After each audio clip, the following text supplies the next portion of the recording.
Hey, everybody. Welcome to Thursday Night Book Club. My name is Leah Pearson, and tonight we are going to talk about chapters 2 and 3 of The Magic of Thinking Big. And I thought, again, I think we always say this was great chapters, super timely, and I got a lot out of them for sure. So I'm going to just kind of go and give a brief overview of some things that I was thinking about while reading them, and then would love to hear from you guys as well, your thoughts, because I love when we get to come together and sharpen each other on Thursdays. So excited to hear from you guys too. Starting with chapter 3, and I'll just kind of do, like I said, overview here. I really liked him talking about excuses right off the bat in this book. And I think I just kept thinking, okay, the more successful you are, the less excuses you have. On page 26, he was talking about how I took it was, if you have like feelings of inadequacy of some sort within you, oftentimes we're going to have like our subconscious automatically firing into excuses mode.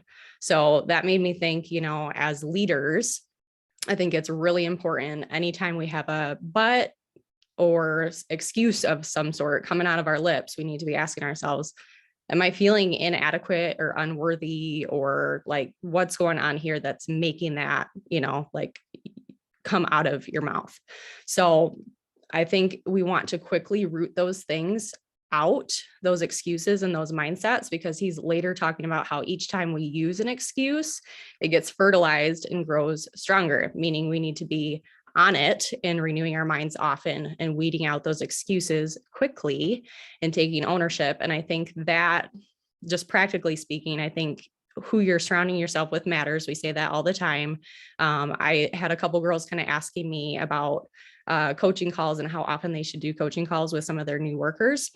And I think that's just a practical thing right there. Like if you are consistently talking with your upline, if you're consistently doing coaching calls, you're going to start identifying those excuses quicker, right? Like rather than if you go 2 weeks apart from like talking to your sponsor or whatever, you might not catch things as quickly, but I think it's really important that we're weeding those things out quickly. He goes on to share 4 common types of excuses: bad health, not being smart enough, age, and then that you have bad luck, or like you're the only one that had this bad thing happen to you type thing. And I think we've all heard those in one way or another, like personally come out of our own mouth or with someone we're working with. So I definitely thought that was super practical. He said on page 47 that people who rise to the top in any sort of occupation, they get there because they have a superior attitude and use this good sense and applied hard work. So the more successful you are, the less excuses you have. So if you want to be more successful, we've got to drop excuses and start looking for solutions. And I really liked how he touched on, and maybe we can go back to this when I'm done here, but how he was talking about how to conquer those excuses at the end of each section, and not settling into an excuse. Because I always think of excuses like parking your car. It's a stopping point that you're choosing. You're in the driver's seat and you can continue your journey forward at any time, but it's up to you, the driver, whether you want to park or keep moving forward. In chapter 3, this one was a little bit longer as far as like my notes go, but he was talking about, I loved the 2-step procedure to curing fear, because we all have fear in one way or another. So isolate your fear and determine exactly what you are afraid of. So identify it and then take action, because there has to be some kind of action to eradicate that fear. So hesitation, he talked about, enlarges and magnifies that fear. So it's really important to take action promptly. He talked about how action cures fear, indecision or inaction fertilizes it. So I was thinking, what are some common fears in this business? And I think we get hit with objections a lot. We talk about objections a lot. I think there's fear behind objections a lot of times, whether it's a product, a prospect, like for the products, or it's a new business builder, or even a happy product user that you're maybe trying to get to start sharing, right? So they have an objection they put up pretty quickly a lot of times, right? So if you can reveal the fear behind that, I think that's really helpful.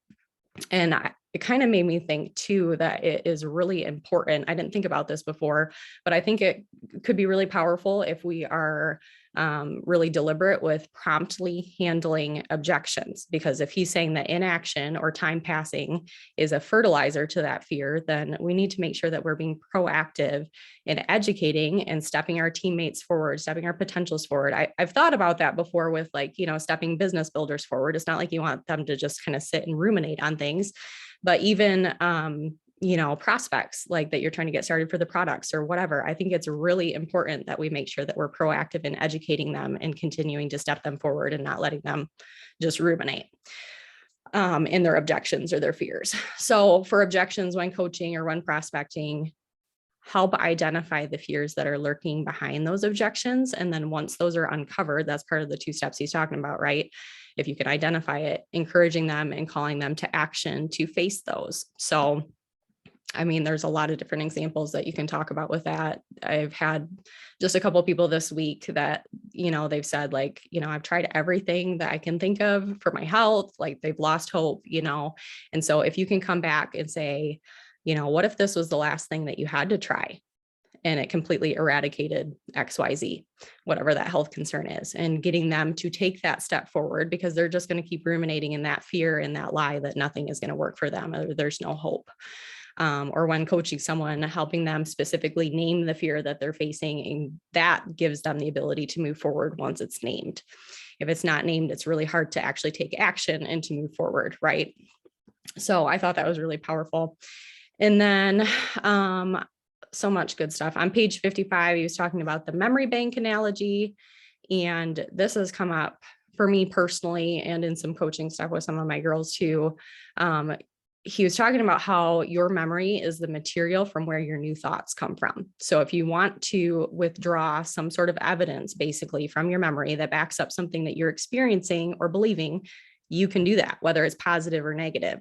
So you can find memories or thoughts that prove that you're inadequate or not good at something or a failure or whatever the case may be. And I think a lot of us are experts in that, but he also said that you can withdraw positive experiences too. And I think that's probably a muscle that we need to exercise more. You can look for thoughts of reassurance for something, but I think that takes more intentionality for sure. He went on to talk about how you need to focus on depositing only positive thoughts in your memory bank and withdrawing positive thoughts from your memory bank. And this all lines up with, I know we preach about, affirmations, speaking truth, and what you're focusing on all the time. So yet again, our leaders know what they're talking about. Like, this is why they're saying that to us. And the part about withdrawing only the positive thoughts that he was saying too, I like that too, because that made me think about, fixing your eyes on the good things, what's good, what's admirable, what's praiseworthy, just like what scripture says.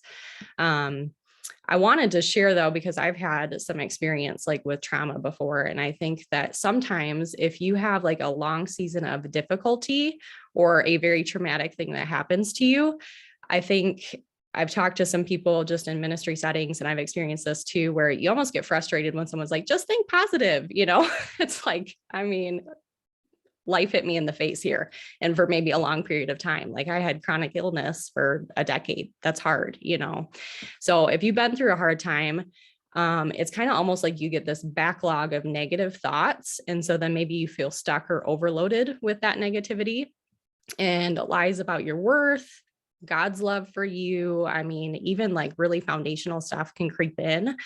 And I found for me that inviting the Lord into those memories of like the hard things that I had to walk through and literally asking him for his perspective on those things is what set me free. So I don't know if that's helpful for anybody else, but he was there. And so if you can ask him like, God, what was your perspective on that situation? And then ask him specifically to renew your mind from that past situation.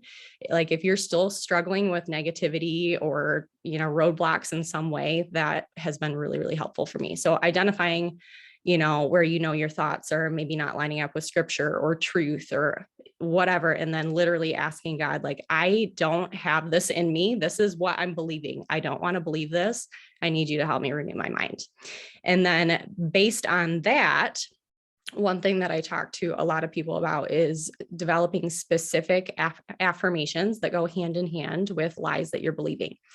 So for instance, a long time I was struggling with negative thoughts surrounding like my surgeries because they were super traumatic. And that brought me to a super dark season where I had a lot of negativity, and that backlog of negativity was depositing lies in my mind about my husband not being there for me, or my family not being there for me, or God forsaking me of all things. Right. And honestly, I do feel like that popped up in my business. And that's kind of why I'm talking about this, because I didn't want to trust anybody at that point. I don't know if anybody can relate to that either. So I had to purposely like construct affirmations based on scripture and based on truth to counteract, those lies that I was believing. So I think reflecting and figuring out if you have specific lies or negative thought patterns, it's helpful that you invite God in there to speak truth, but just see if you can try to identify that. Like if something keeps popping up in multiple areas of your life, you got to deal with it and you have to rewire your brain. So recognizing those patterns. And then as far as like business goes, some questions that I was thinking about, like what bothers you or makes you feel insecure about your business? Is there a sore spot that keeps popping up, or a cyclic pattern you just feel like you cannot get over? You just can't get over that hump. Where do you see fear popping up in your business? What kind of dialogue are you speaking to yourself when those kinds of things come up? Start looking for those patterns. And I think like journaling that's been really, really helpful for me. And then you can, based on that, identify what the lies are, or maybe what the fears are, and then you can counteract it with affirmations. And then I'm going to kind of move ahead here because I've been talking for a while. He talks a lot about like how to build confidence, and hopefully you guys want to chime in on some of that. One thing that I'll end with this because it's been about 15 minutes. He gave some ideas. I think it was 4 ideas on how to build your confidence. And number 4, he encouraged us to practice speaking up. So I'm still someone that I honestly, like, I don't love speaking up in groups. I did not speak up in book club until Jamie told me I had to. It wasn't an option. So here I am. And I just am kind of on the quieter side and more of an observer, but it's really easy to let yourself stay in the shadows, and we are all leaders here, and you have value to add. And I really liked what he talked about with just over time, like all of these things get easier as you just keep pressing through. So would love to have you guys unmute and share, because I think it's really important for us to engage and to glean wisdom from each other. So what do you guys have?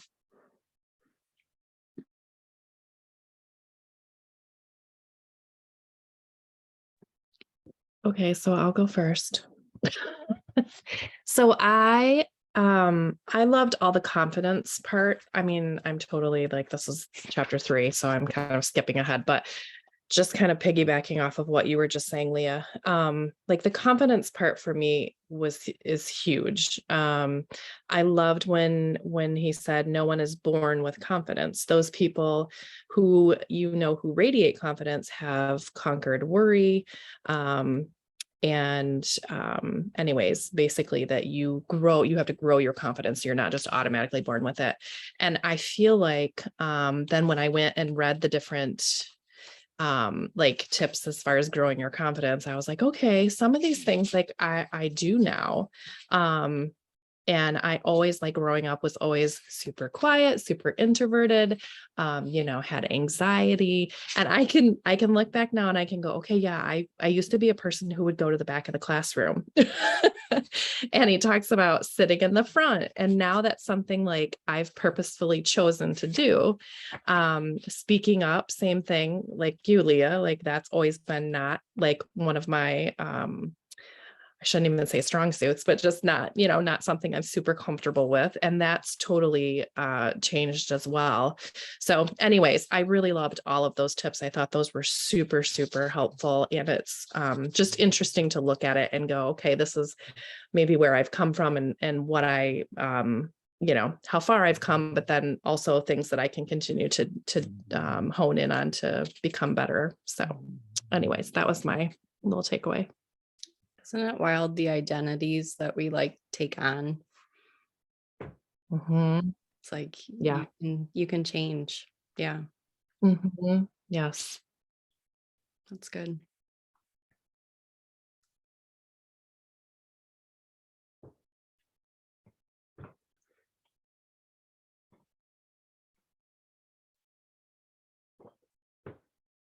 Anybody else? Chapter 2 or 3?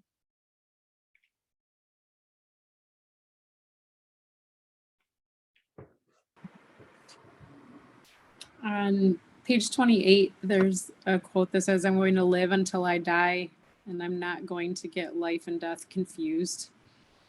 And I loved that. It reminded me actually like when my sister-in-law had pretty much terminal cancer. But when I would talk to her, her attitude was always still positive. She's like, "God gave me another day and I'm living today."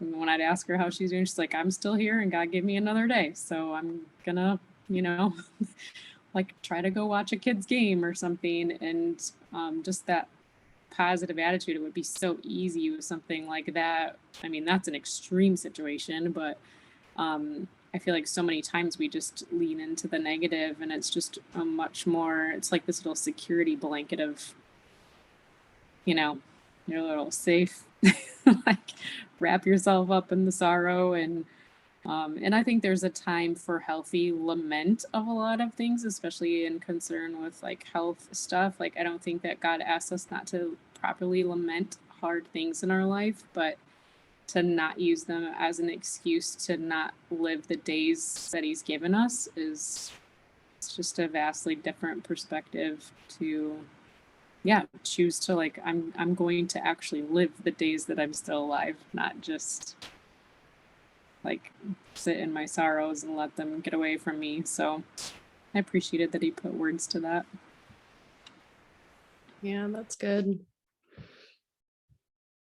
I can relate to that too, just with a lot of my health struggles. I've found myself in hard seasons where I just ask the Lord, like, okay, you knew that I was going to be dealing with this where I cannot get off the couch, so what's your plan for me today?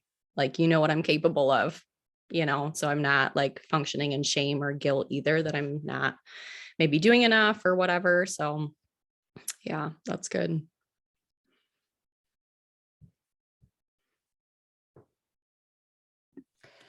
Um, I wish that we would have just done this chapter by itself and then chapter 3 by itself. I know. I feel like there's so many good nuggets in both these chapters, and a half an hour just isn't long enough. But we did this book, goodness, I don't remember, maybe a couple of years ago. I don't know if any of you remember. It was right or after I were started. Yeah. Okay. Yeah. Okay. And so I had tons of little scribbles from last time, and it was fun, reading it and going back and seeing what I underlined and the different things I underlined. But at the very first page, under the number 2, I wrote attitude and mindset down for this chapter. And really, it's what it comes down to, right? It's your attitude. And where is the quote? Oh, a lot of times I know I have felt this way, and maybe some of you have too, but that you feel inadequate, or you're not smart enough, or you're not intelligent enough to grasp this business, or whatever that may be. And on page 39, where he says, "Remind yourself several times daily, my attitudes are more important than my intelligence." And so I think it's good to just remind ourselves of that. We don't have to be the smartest one, or we don't have to, we can learn it, but what is our attitude going into that lesson, or into that business or trial, or whatever it may be? And I think focusing on a positive attitude, a good attitude, is going to be a game changer. So, Yes. So good. Hey, Leah. Guys, hope you can hear me. When I was reading this part, it reminded me, this chapter 2, it reminded me of a elderly fella that was at our old church. And he has passed away since we went there. But he always had this attitude that was, I don't know, he made you feel special whenever he was talking to you. So it just made me, really think about him when I was reading that he always had the best attitude. He always knew that, everybody said he never got upset. Even his grandkids, they drove his buggy into the pond and he never got mad. This gentleman never got mad at anything. So it made me think about it, okay, we take these no's and it gets us upset. And then we, or talk to somebody and they turn us down and we get upset. And I'm thinking to myself, this man had a really good outlook on life and he was very successful. He had an awesome family. He did everything with church, but it just made me think of him and I should be a little bit more like him and just think, okay, well, maybe not now, or, but sometimes I know it's hard, but he just made it look so easy. So I'm like, okay, if he can do that, then, because when in the end, he was really sick and he had told my husband, I get mad at God every day when I wake up because I'm tired, but he keeps him there. So it was just it just popped in my head, his attitude just really resonated with me with this chapter in this book. So it was just made me think of him. Isn't it funny, the different people that make impact on your life, and you always think too, that's who you want to be, right? And I was thinking too with this, whatever excuses you're allowing yourself as a leader, that's going to trickle down to your people too. So if you're not setting a high standard for yourself, then that's going to be throughout your whole organization. It's whether he didn't probably realize how influential he was to you, right? But he was you have great influence over people that you don't even realize, especially your team. So you need to make sure that you have a high standard for yourself. So yeah, that's good.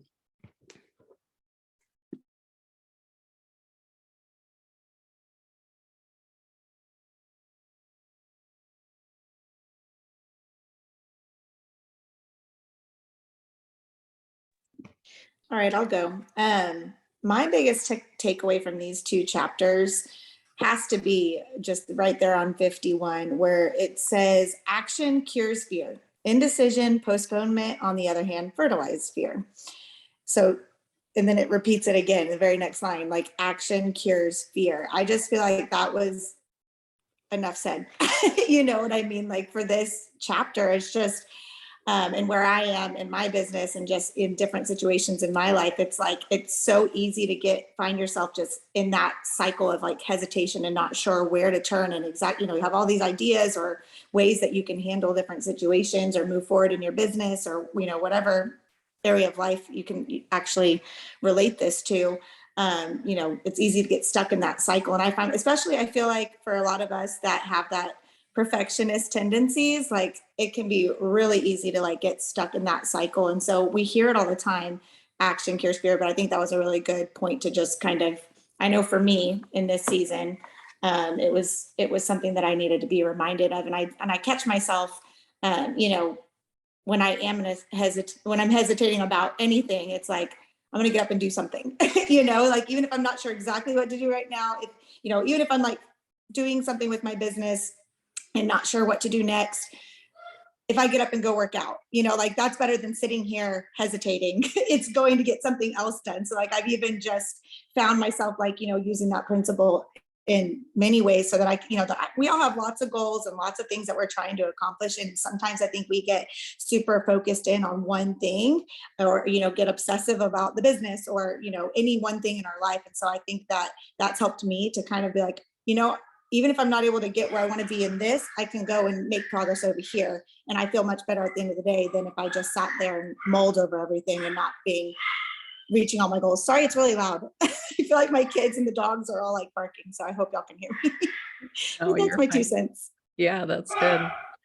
Yeah, I loved that chart that he had on 54. That was really practical, what to take action with, just even with some basic things. And I was thinking too, like that line that you were saying, Kristen, that makes coaching like super easy too. Like just go take action. That cures it all. Like, the kids are barking. My kids would be barking. That's good, Kristen. And just like Leah said too, that chart of 54, I was looking at that. And well, 53 at the bottom of 53, first he says, what kind of action can I take to conquer my fear? Right. And so first you need to narrow it down. You need to pin down what your fear is. You know what I mean? Isolate it and write it down and determine, what type of fear do you have? What are you afraid of? And then you can take action on conquering that. There's, like you said, there's some kind of action for any kind of, some type of action for any kind of fear. So I circled a few on page 54. I don't know if you guys did, the fears that I had and have. But I really like that thought of isolating it and then taking action on that, because else it's just going to sit there, and you're just going to keep procrastinating and pushing it aside and nothing's going to get done. So, yep, good thoughts, Kristen.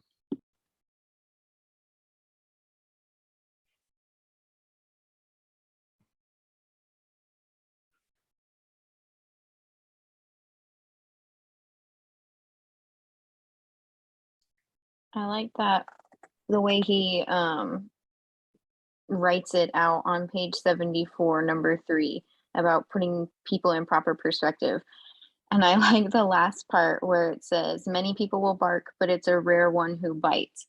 And I think we tend to put people on a certain pedestal and think one thing or another about them, or we're intimidated by, that's why we have that chicken list of people that we're afraid to reach out to. But you just have to remember they're just like you. They're probably afraid to do something, or maybe you're thinking, oh, I can't reach out to them. Well, maybe they've been looking at your stuff and they're afraid to reach out to you because they're afraid of what you're going to think. So just putting it into that other perspective of you should be the first one to say something or do something, because there's usually somebody else thinking the exact same thing as you are, but they're too afraid to say anything. Yeah, that's powerful.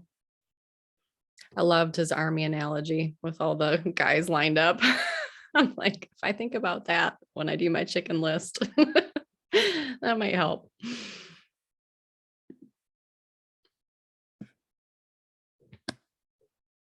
Anybody else?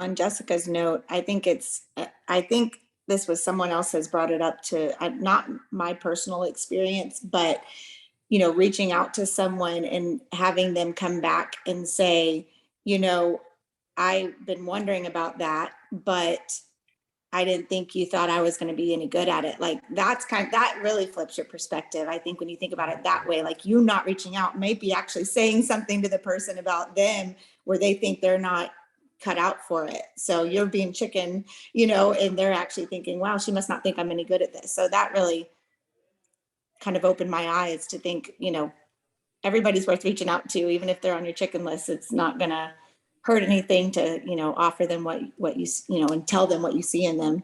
Mm-hmm. So. Yeah, that made me think of like reaching out about the business where you need to be calling out strengths, right? Because I mean, how meaningful is that if we all think that we're inadequate or whatever? It's like, I'm important and you are important. And so I'm going to have this conversation with you and I'm going to highlight some strengths that you have, Yeah, that's really good. And I think that debunks there are a lot of people that I think are like, oh, I'm just going to post and then people will come to me. Right. Like that's the essentially why we message people. Leaders are initiators.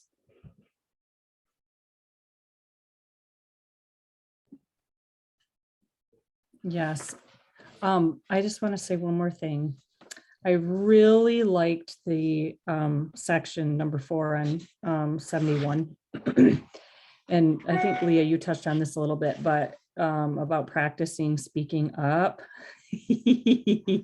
Y'all know what I'm going to say. You need to speak up, because you know what? It's going to build your confidence. It's going to build your confidence. The more you do it, the easier it's going to get. And I love what he said. It's speak up. It's a confidence building vitamin. We're in the vitamin business, ladies.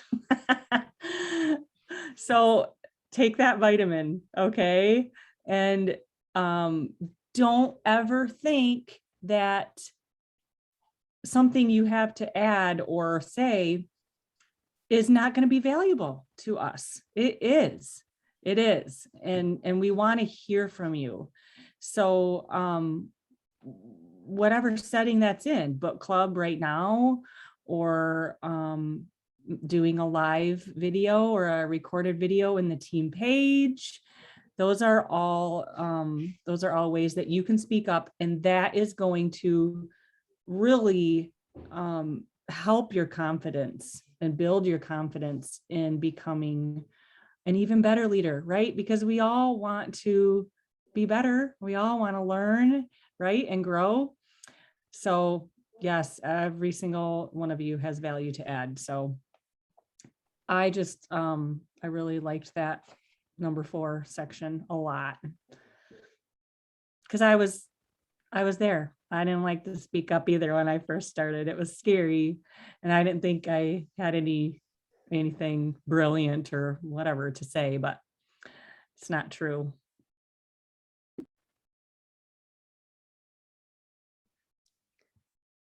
So good. I want to follow on that a little bit.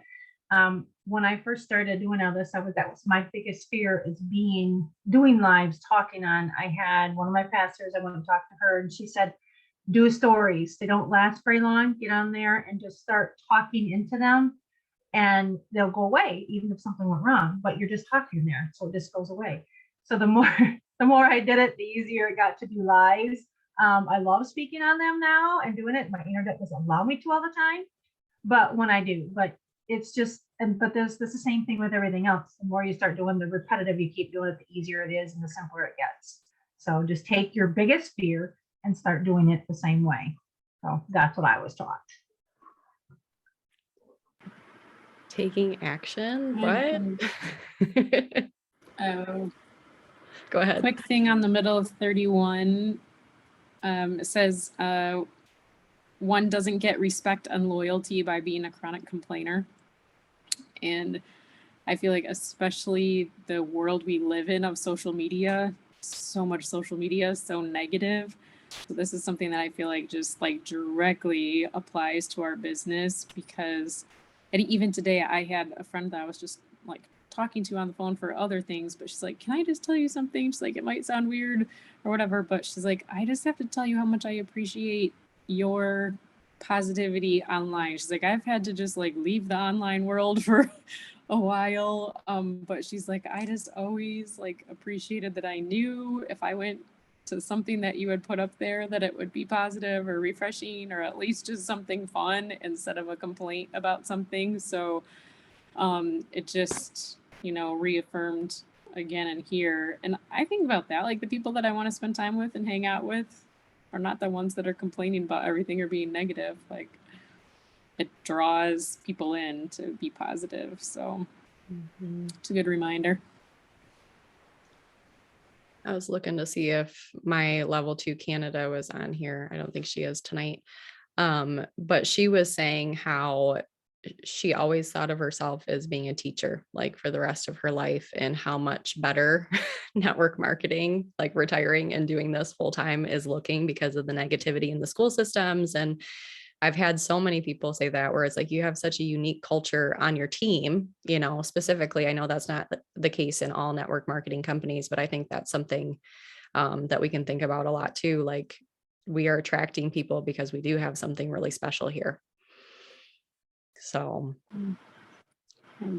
100% agree on the school front. My youngest has not wanted to be there the last couple weeks, and the only thing he can say is it just feels like a really negative environment. And those are two big words to use when you're, 12, 13, but I do think it's true. It's just getting younger and younger. Like, it used to be that kids were at least kind of living in their naive world and just happy-go-lucky, but it's a very different. It's like, I don't know how to explain it. Everything just feels kind of like negative, and so, and mostly referring to just people's attitudes. Yeah. Yep. Important to teach our kids. Mm-hmm. I know we always say we have something special, but I think there's so many different avenues to that, or, ways that this is special. Anybody else? After Sue preaching to speak up.